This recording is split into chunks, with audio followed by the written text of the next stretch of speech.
Seriously. We can cut this off, right? Edit the video. Vi får redigera videon och klippa bort det här. Hello everybody. Hej allihopa. I think I know all of you, so you all know my name. Jag tror jag känner alla er här, så ni känner också till mitt namn. But we're recording out to the internet as well. Men vi spelar in till internet också här. So hello everybody out there. Så hej alla där ute. My name is Oscar. Mitt namn är Oscar. Oscar Crosby. Oscar Crosby. I'd like to send a special message to a friend of mine. Så jag skulle vilja ge ett speciellt budskap till en vän. En av mina vänner. One of my best friends. En av mina bästa vänner. His name is Tor. Hans namn är Tor. He's homesick. Han är hemma och han är sjuk. He's been sick for a little while. Han har varit sjuk ett tag. So I haven't been able to hang out with him. Så jag har inte kunnat spendera tid med honom. But I hope he gets better. Men jag hoppas att han börjar må bättre. And I'm looking forward to play with him again. Och jag ser fram emot att leka med honom igen. Especially I want to see his Ant-Man suit. Speciellt vill jag se hans Ant-Man-kostym. So, hej Tor. Krya på dig. Så hej Tor. Ja, hello Tor. Get better. He's 6 years old, so just FYI. Så vad som ni vet, han är 6 år gammal. Så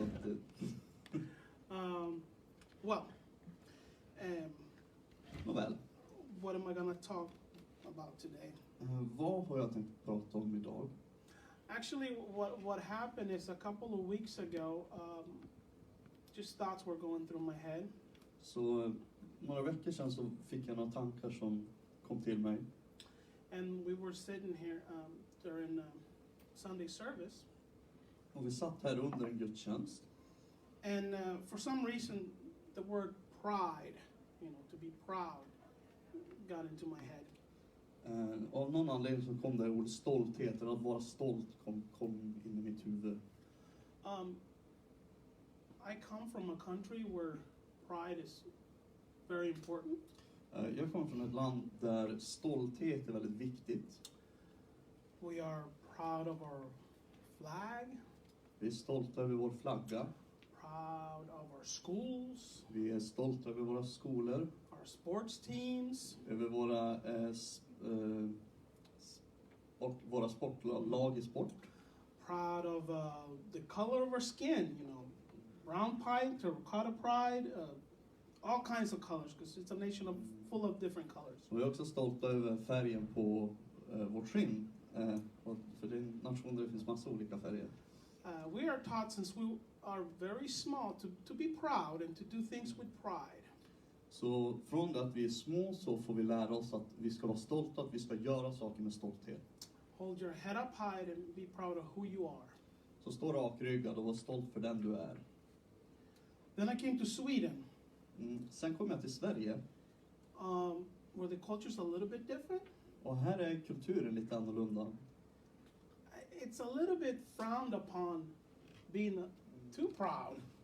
Så här ses det ner på om man är lite för stolt. Then you're supposed to blend in and not stick out too much. Så här ska du passa in och inte sticka ut allt för mycket. One of the things that I noticed when I've arrived, now things have changed, but one of the things that I noticed when I came to Sweden. Men så, saker har förändrats lite grann, men en av sakerna jag märkte då när jag kom till Sverige was that if you had the flag, if you were waving the flag and were proud of the Swedish flag, det var att om du höll upp svenska flaggan och viftade den och du var stolt över den svenska flaggan, then you were racist. Då var du en rasist. That was weird to me. Det var väldigt underligt för mig. I didn't see how that would, coincide with, okay, so if you're proud of your nation, automatically makes you against every other nation. Så jag tänkte att om du är stolt över din nation, gör det att du automatiskt är emot alla andra nationer, eller? But it's changed nowadays. I see, people with the flag, and in the summer they have the flag on the buses. Special holidays they have the flag, and it doesn't have the same stigma. Det är lite annorlunda nu. Man kan se folk gå med flaggorna, eller på sommaren har de flaggstångarna, och de har vimplarna på bussen också. Så det har inte riktigt samma stigma idag. So within just some years, you have seen the change of the meaning of being proud of your nation. Så under några år så har vi sett betydelsen förändras av att vara stolt över din nation.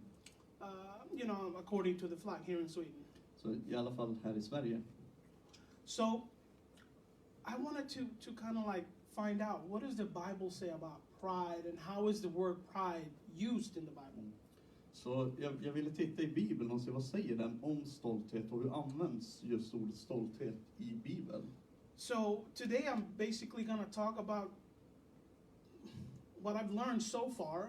I don't think I will arrive to a definite conclusion, but så idag så vill jag prata om det som jag har kommit fram till hittills. Jag har inte kommit fram till något definitivt svar, men jag vill dela det här. I mean, even if I would feel like I have, I mean, I'm not a scholar, so it might be difference of opinion. Så även om jag skulle känna att jag kommit till ett definitivt svar, så jag är inte en teolog, så det kan i slutändan kan det handla om olika synsätt. But I still gonna share with you what I have seen so far and what I have learned so far when it comes to pride. Men jag vill ändå dela med er vad jag har sett och vad jag har lärt mig om stolthet. I'm gonna start by the definition in Swedish. Så jag tänkte börja här med definitionen på svenska. I went to Google and googled the word pride on Google Translation. Så jag gick in på Google Translate, eller Google översättning, och jag skrev in ordet. So the word pride, stolthet. Ja, det översattes på svenska då till stolthet. And then I got the words, because underneath the Swedish words you get some synonyms in English. Så, men under det här svenska ordet så får några engelska synonymer. Kind of like to explain what it means. För att lite förklara vad det betyder. And there were 4 different words with different explanations. Så det fanns 4 olika ord med olika förklaringar. So the first one was, pride, stolthet. Det första var stolthet. And under it said pride, boast, elation. Så det var pride, boast och elation, alltså stolthet, skryt och upprymdhet. Wow, I didn't know elation, and now that you said it in Swedish, okay. No, so that's good. So. And then the second one in Swedish. Jag kan inte den sista där. Högmod. Ja, nästa den var högmod. And it was pride, arrogance, and the last word is hater or hauteur. I haven't heard it before. Så nästa var högmod, och det var stolthet igen då, som stod som arrogans, och så är det ett ord här som vi inte kan, som står hauteur.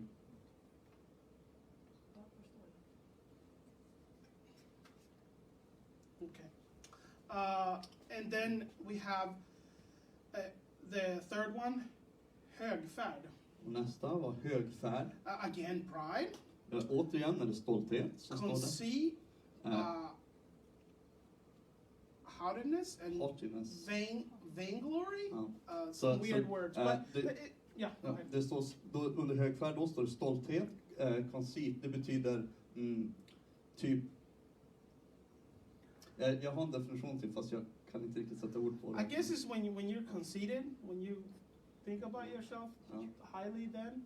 Ja, nästa haughtiness, det är typ att du har näsan upp i vädret. Och vainglory, vilket betyder att du tar ära för någonting som inte du har förtjänat. And then the last one is glans. Och nästa, det är glans. Gloss, shiny, glory, splendor, sheen, luster. It's a lot of words. I mean, det är olika variationer på ordet glans. Så. I'm just trying to paint a picture here. Lister. Now, with all these different words, you can see a little different nuances of the word pride. Men med alla de här orden så kan man se olika nyanser på det här ordet stolthet. Some of them seem negative and some of them seem positive. More negative than positive though. Så vissa verkar vara negativa, men det finns också vissa som är positiva, men mest är det negativt. Now, and then I went and searched for what is the opposite of pride. Och sen försökte jag söka på vad är motsatsen till stolthet. And I found somebody on the internet put a really nice explanation that I thought sounds pretty good. Och jag hittade någon på internet som gav en förklaring som jag tyckte lät väldigt bra. It went like this. It depends on which kind of pride you mean. One opposite of pride is humility. But another opposite of a different kind of pride is shame. If by pride we mean something akin to arrogance, then the opposite is humility. However, if we mean a sense of pleasure and a happiness gained from an achievement, the opposite is shame. A sense of horror or disgust at something bad we have done. Så det beror på vilken typ av stolthet man menar. En motsats till stolthet är ödmjukhet. Medan en annan typ av motsats skulle kunna vara skam. När vi säger ordet stolthet menar någonting som är typ arrogans, så är motsatsen ödmjukhet.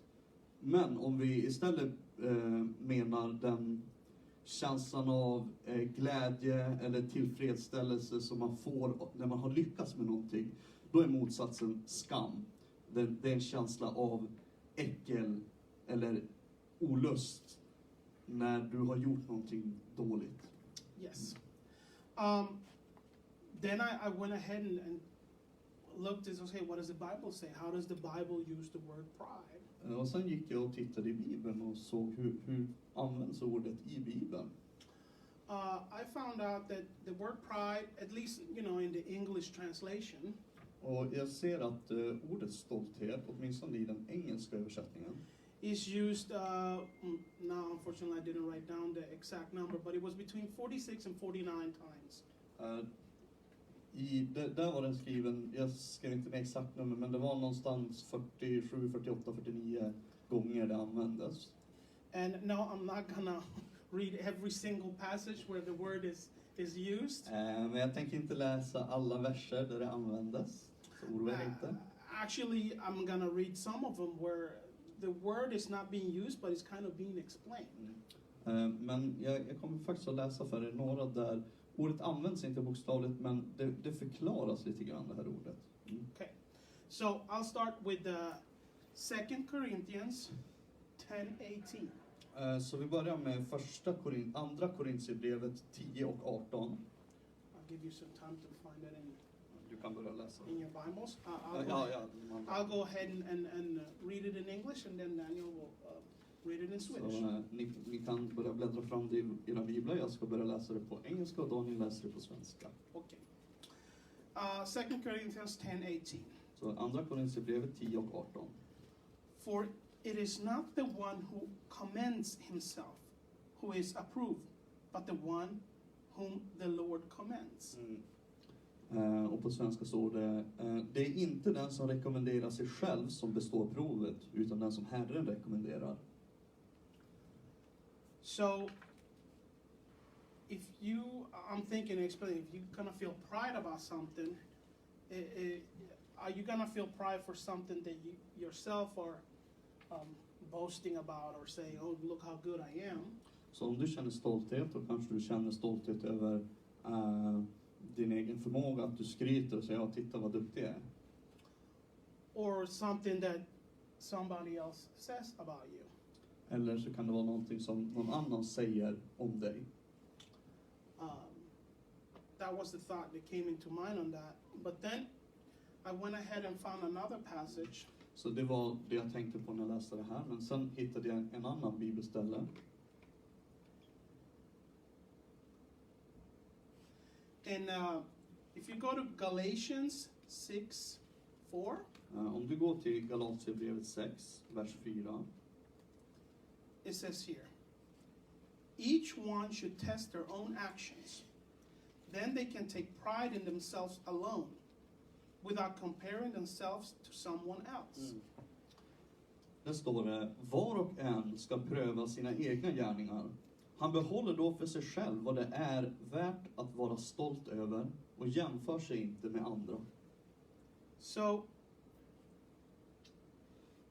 and I started thinking about, well, the pride that you have or you feel, is it something that comes from within or from the outside? Så den stolthet du känner, är det någonting som kommer inifrån eller är det någonting som kommer utifrån?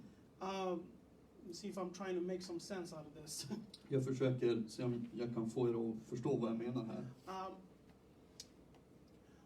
Because one thing is being proud of your action because you feel good about something you have done.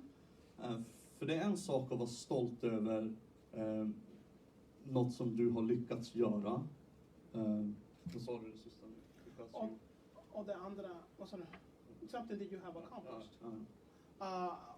And the other one, if it's something that you like, you want to show people, like, look how good am I, then you're looking for an approval from the outside.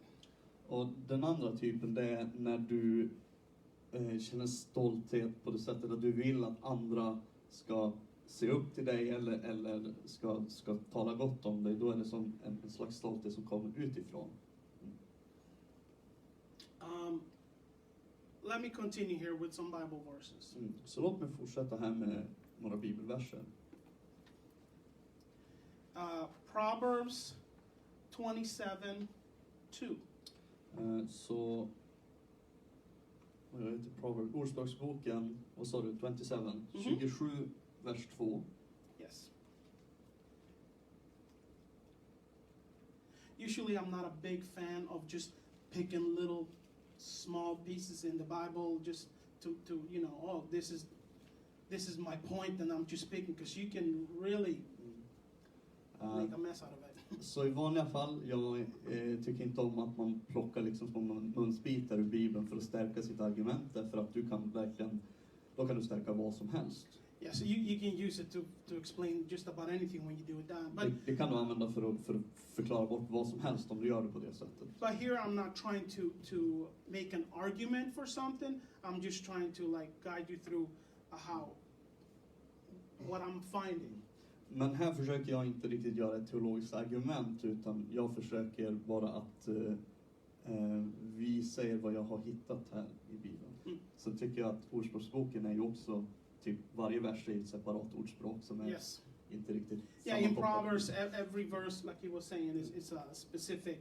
But you know, now that I'm jumping to and from, but here from Proverbs, let someone else praise you and not your own mouth, an outsider and not your own lips. Det står det: låt någon annan berömma dig och inte din egen mun, en främmande och inte dina egna läppar. Again, he's not using the word pride, but it's kind of like alluding into the point of when you feel proud, you know, it's not your own accomplishment per se. I mean, it's your own accomplishment, but it's not, you're not the one tooting your own horn. Yeah. Så den talar inte ordet stolthet här, men den talar om stolthet. Att när du har gjort någonting som du kanske är stolt över, att det är inte du själv som ska tala ut det till andra och säga vad stolt du är, utan de ska tala om det för dig. Så. And yet another verse. Och har vi återigen en vers. James 4:6. James, vad heter den på svenska? Det är Jakobsbrevet. Jakobsbrevet. Nej. The names are different in Swedish and English, so sometimes it's... Vad heter James? Är det Jakob? Det är Jakobsbrev, ja. Jakobsbrev 4 och 6. So James is like almost like Jacob. That's interesting. Ja, tydligen. Så James och Jakob är tydligen samma namn. All right. James 4:6. But he gives more grace, therefore it says, God opposes the proud, but gives grace to the humble. Där står det: men större är nåden han ger. Därför heter det: Gud står emot det högmodiga, men det ödmjuka ger han nåd. There we go back to this, the opposite of a pride, you know, humility. Så här kommer vi tillbaka till den här typen av motsats motsats mot stolthet som är ödmjukhet. Yes. And then the last verse that I'm going to read. Och nu kommer vi till sista versen jag ska läsa här. And it's in 1 Corinthians Det är första Korinthierbrevet 4:7. 4 och 6. Now, I recommend that go ahead and go into your internet Bibles and type the word pride, and there's so many different ones. It's good a good read.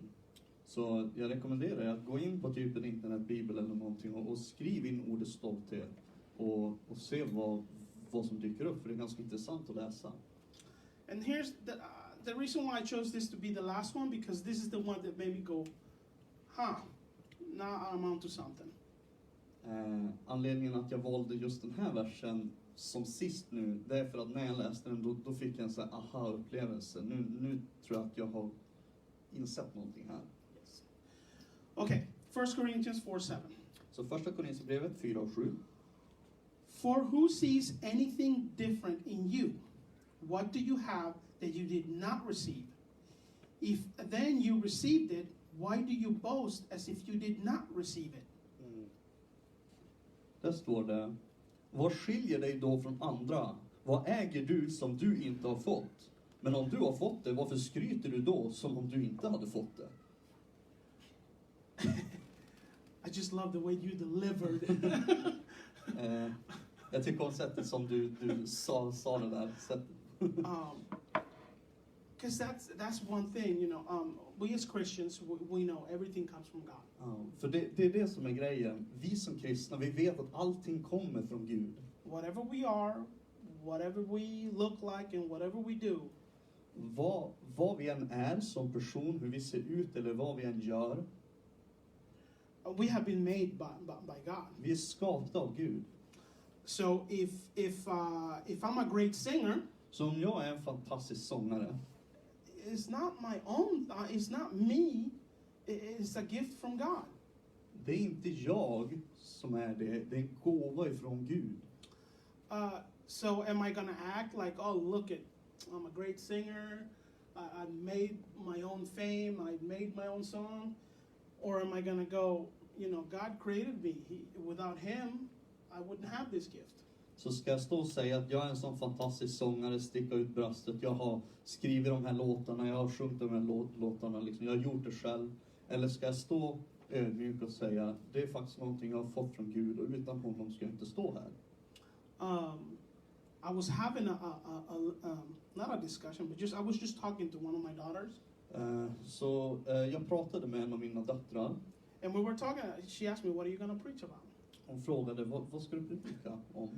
And I told her, and then she goes, well, you can be proud of things. Och jag berättade för henne, men hon sa så, men du kan visst vara stolt över saker. Proud to be an American. Du kan vara stolt att du är en amerikan. There's even a song about that. Det finns till och med en låt om det. Proud of the color of your skin. Du kan vara stolt över färgen på din hud. Well, I'm half Native American, so I'm proud about that. Jag är hälften indian, så jag är stolt över det. But then the question arises: are any of those things to be proud of something that I did, or something that an accomplishment that I have done? Men då kan man börja tänka, är någon av de här sakerna som jag kan vara stolt över någon accomplishment, på ordet. Någonting som jag själv har åstadkommit. I mean, not really. I can't help where I was born, the color of my skin, my ethnicity. I'm not going. Så inte riktigt, för jag rör inte för var jag var född eller färgen på min skinn eller min etnicitet. So by definition, it will be kind of hard to be proud of something that is not an accomplishment. Så per definition så är det ganska svårt att vara stolt över någonting som inte något du själv har gjort. But at the same time, maybe it's that the word has changed in our culture and through the years. Men å andra sidan, det kan ju vara så att det har blivit en värdeförskjutning på ordet i vår kultur genom tidens gång, va? That it's being used in a sense of not the opposite of feeling ashamed of like we were talking before. Så att den har börjat användas som motsatsen till att känna skam, som den här definitionen vi pratade om tidigare. Because a lot of the times we're being put ashamed for different things. För många gånger så put ashamed, det är något som andra. Ja. För många gånger så kan andra säga saker som vi känner oss skamsna över, eller som får oss att känna skam. So I would say maybe the word pride, from when it's being used in the Bible to the way it's being used now, is not exactly the same.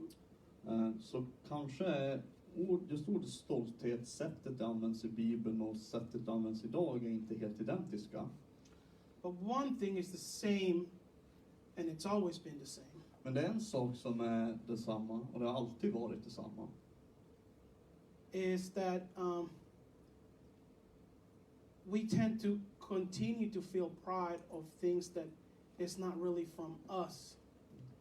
Och det är att vi fortsätter känna stolthet över saker som inte kommer ifrån oss. Sometimes it gets us in trouble. Och ibland så skapar det problem för oss. I mean, sometimes we feel too much pride to admit that we have done something wrong. Ibland är vi för stolta för att erkänna att vi har gjort något fel. And then we make up excuses and lies. Och då börjar vi komma på undanflykter och lögner. Why we did something, just not to lose that pride.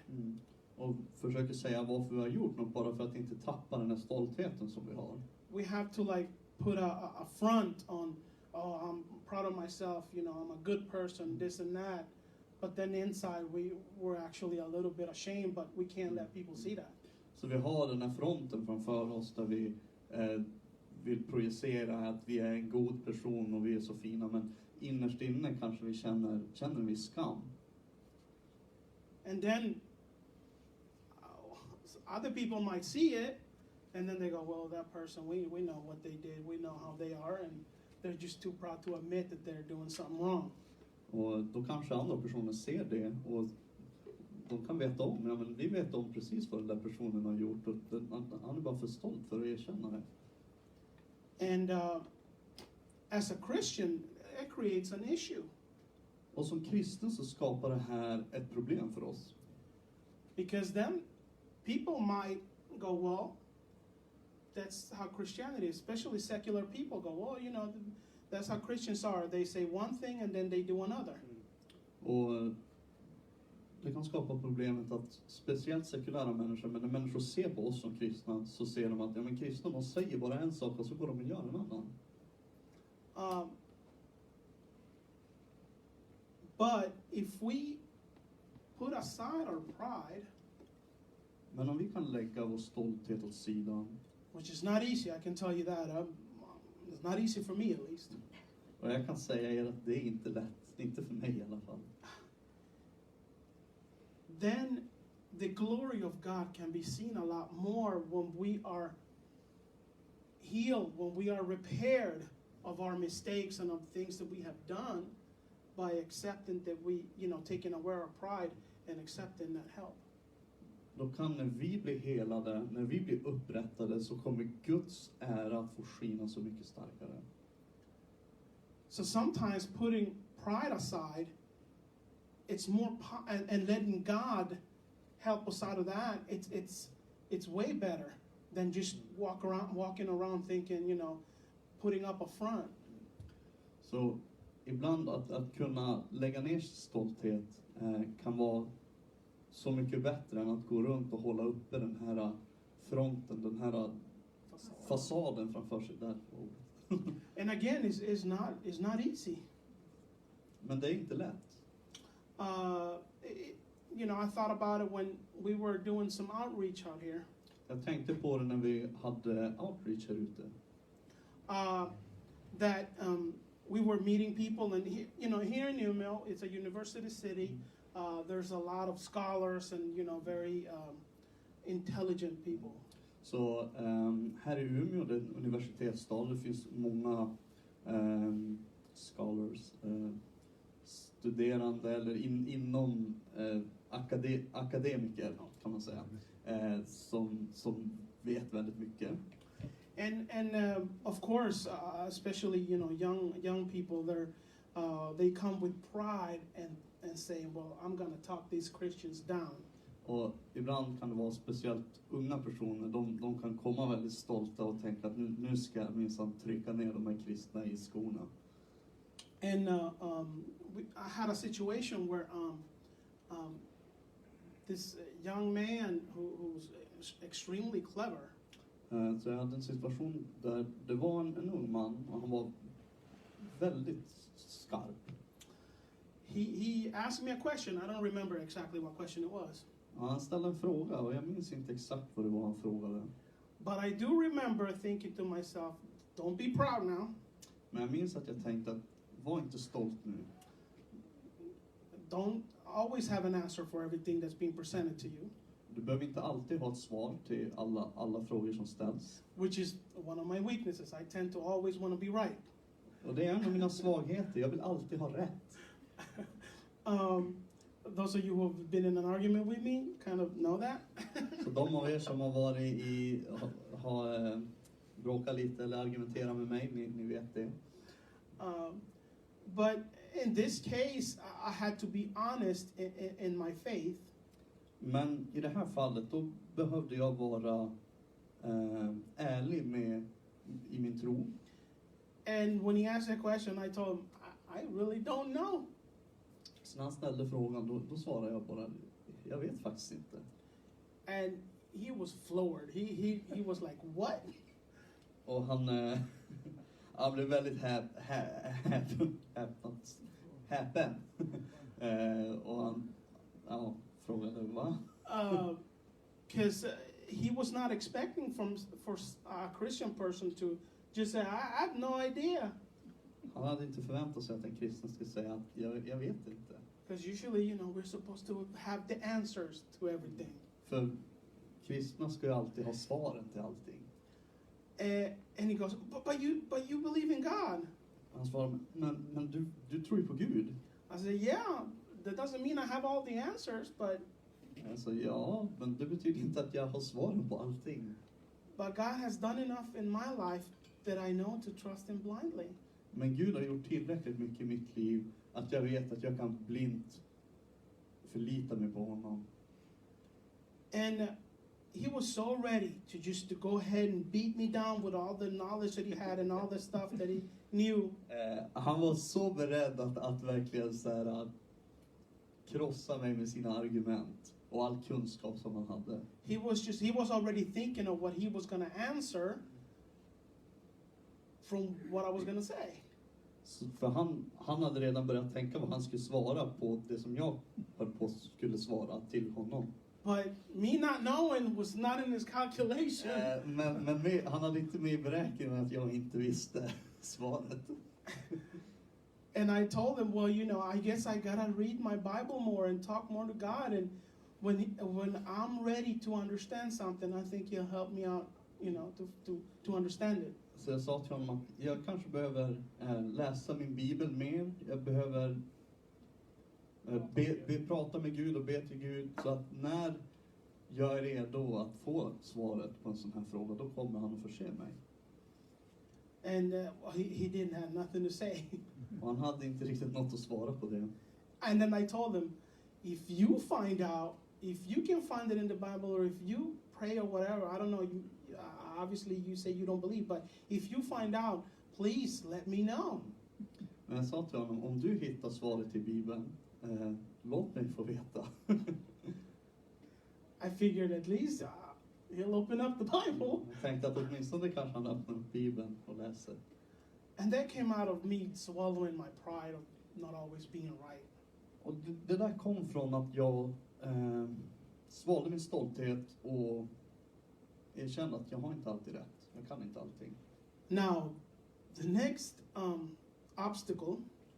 Men nästa farthinder eller is me not trying to be proud of what I did. Det är när jag försöker att inte vara stolt över det jag gjorde. Because in actuality it was not an action that I did on purpose or premeditated. För det var inte någonting som jag gjorde med flit eller att jag hade planerat det på något sätt. It was just God inspiring me to be honest and say that I did not know. Det var helt enkelt Gud som inspirerade mig att vara ärlig och säga att jag vet inte. So I can't take any pride in that. Så jag kan inte vara stolt över det. But I can be proud of my God. Men jag kan vara stolt över min Gud. I can be thankful Jag kan vara tacksam that I was able to listen to him, and then he actually talked to me in that way. tacksam att jag kunde lyssna till honom och att han verkligen pratade med mig eller visade mig vägen. So I think there might be some room for pride. Så jag tror att det finns en plats för stolthet. But we gotta be real careful in how we use that pride. Men vi måste vara väldigt försiktiga med hur vi använder den. Because the pride to lift ourselves up or to make us look good in somebody's eyes. För stoltheten att liksom lyfta upp oss själva i andras ögon. I don't think that's good. Jag tror inte att det är en bra typ av stolthet. We can take pride in something that we do. Vi kan känna stolthet över någonting som vi gör. But I think it's more of a because it's not like boasting or being conceited or like shining a light on that pride. Men det är inte som att man skryter eller att man är liksom att man försöker verkligen sätta spotlighten på det här saken som man har gjort. But it's more like putting all everything into it. Utan det är mer som att du lägger ditt allt i det. But then in that sense I would like to switch the word pride with love. På det sättet ska jag vilja byta ut ordet stolthet med kärlek. Because if I do something in love, with love, För om jag gör någonting i kärlek eller med kärlek, I do it with everything I have. så gör jag det med allt jag har.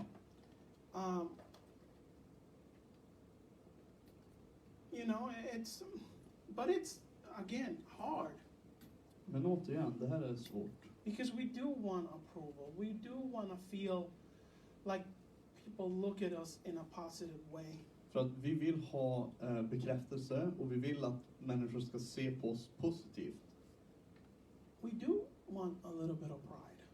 Vi vill kunna känna oss lite stolta över oss själva. But our goal is to make God proud. Men vårt mål, det är att göra Gud stolt över oss. Yeah, I mean, for him, and at the end it's like for him to, and he loves us already. He's already gracious and he's already given everything to us. Så han älskar oss redan. Han har redan gett oss allt. Han är nådefylld. I mean, he said when he created us, and he was good. För han sa till och med när han skapade oss att han såg att det var gott. Now, what better, how do you say, what better, I can't find the word right now. What better,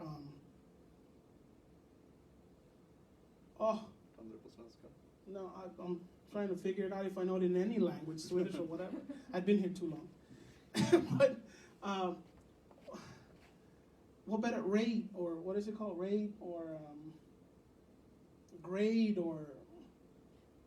Typ nivå eller? No, like when you get a praise, what better praise can you get than when God says it's good? Okej. Det finns ingen höjd som är högre än när Gud säger att någonting är gott. Vad är högre än det? And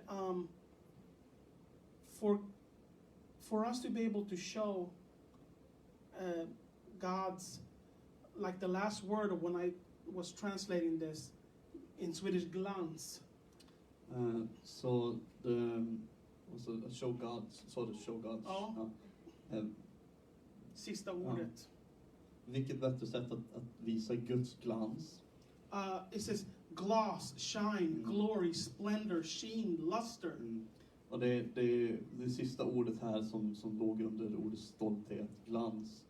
Och det är alla alla de här olika synonymerna då. I mean, those are the words that when we worship, when we talk about God, those are right there. Those are the words we use to.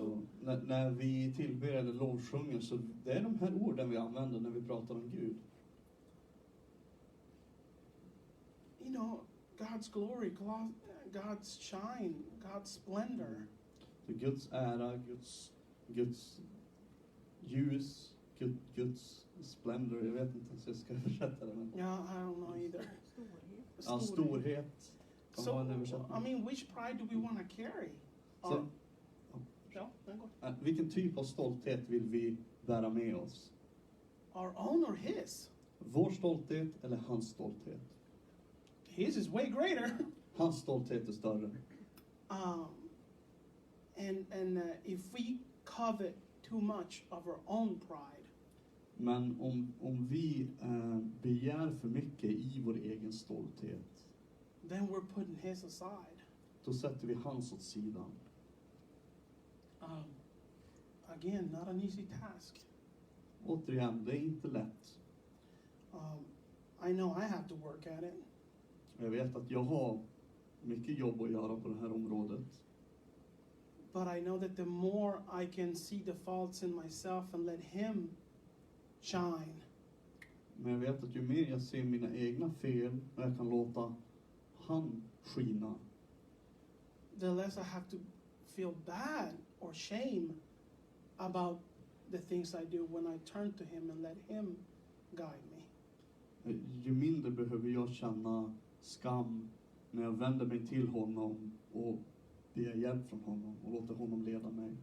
So, I mean, for me personally, Så personligen för mig, I'm gonna try to avoid pride, jag vill försöka undvika stolthet. but I'm also gonna try to avoid the opposite. Men jag vill också försöka undvika motsatsen. And I'm gonna try to do it through letting him be the pride in my life.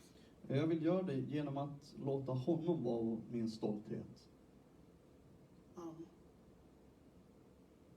I don't know if I made any sense to you, if I was just talking around in circles. Så nu vet jag inte om ni har riktigt förstått vad jag menar eller om jag bara har gått runt i cirklar här. Once again, like I said it before, I'm not a preacher per se. Och som jag sagt tidigare, jag är inte riktigt en predikant.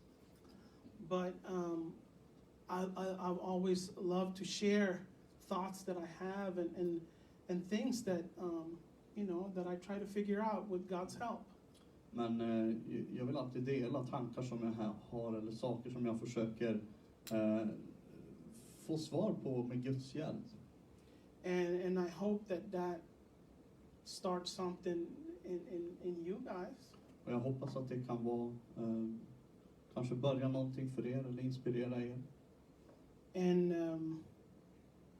when I don't know, I'm always willing to listen.